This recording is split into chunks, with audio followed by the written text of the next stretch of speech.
કોર્પોરેશનની પેટા ચૂંટણીની જાહેરાત થતાની સાથે જ આદર્શ આચાર સંહિતા સુરત શહેરમાં લાગુ થઈ ગઈ છે। ગઈકાલે સાંજે સુરત શહેર મેયર, ડેપ્યુટી મેયર, શાસક પક્ષના નેતાઓ અને વિપક્ષના નેતાઓએ પોતાની ગાડી જમા કરાવી દીધી હતી। આ વચ્ચે શાસક પક્ષના એક મહિલા નેતા પાલિકાએ ફાળવેલી ગાડી લઈને સુભાષચંદ્ર બોઝની જન્મ જયંતિમાં પહોંચ્યા હતા, જેને જોઈ સૌ કોઈ આશ્ચર્યમાં મુકાઈ ગયા હતા। શાસક પક્ષના જ નેતાને આચાર સંહિતાનો ભંગ કરતા અન્ય સિનિયર નેતાઓએ તેમને જાહેરમાં ખખડાવ્યા હોવાની પણ લોકચર્ચા આવી રહી છે। હાલ આ મામલે મહિલા નેતા સામે શું કાર્યવાહી થશે તે જોવું રહ્યું। સુરત મહાનગરપાલિકાના વોર્ડ નંબર 18માં ભાજપના કોર્પોરેટર ગેમર દેસાઈના નિધન થયા બાદ પેટા ચૂંટણી માટેની જાહેરાત કરવામાં આવી છે, જેને કારણે સુરત શહેરમાં આચાર સંહિતા અમલમાં મુકાઈ ગઈ છે।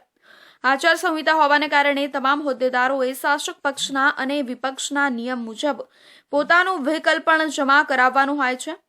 સાંજે સુરત શહેર મેયર, ડેપ્યુટી મેયર, વિપક્ષ નેતાએ પોતાની ગાડી જમા કરાવી દીધી હતી, પરંતુ નેતાજી સુભાષચંદ્ર બોઝના જન્મ જયંતિ નિમિત્તે જે કાર્યક્રમનું આયોજન કરવામાં આવ્યું હતું, જેમાં કોર્પોરેશનના હોદ્દેદારો હાજર રહ્યા હતા, પણ મોટાભાગના હોદ્દેદારોએ પોતાની રીતે ગાડી જમા કરાવી દીધી હોવાથી તેઓ પોતાના ખાનગી વાહનમાં જ આવ્યા હતા, પરંતુ શાસક પક્ષના નેતા શશી ત્રિપાઠી કાર્યક્રમમાં ગાડી લઈને પહોંચી ગયા હતા, જેના કારણે શાસક પક્ષના હોદ્દેદારો પણ આશ્ચર્યચકિત થઈ ગયા હતા।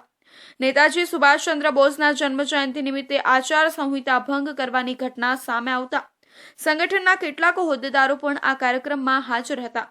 શાસક પક્ષના નેતા શશી ત્રિપાઠીને કોર્પોરેશનની ગાડીમાં આવેલા જોતા જ તેઓ ગુસ્સે થઈ ગયા હતા।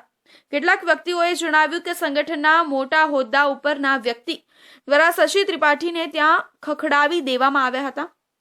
શાસક પક્ષના નેતા હોવા છતાં તમને એટલું ખબર નથી પડતી કે આચાર સંહિતામાં આ પ્રકારે સરકારી વાહનનો ઉપયોગ ના કરી શકાય।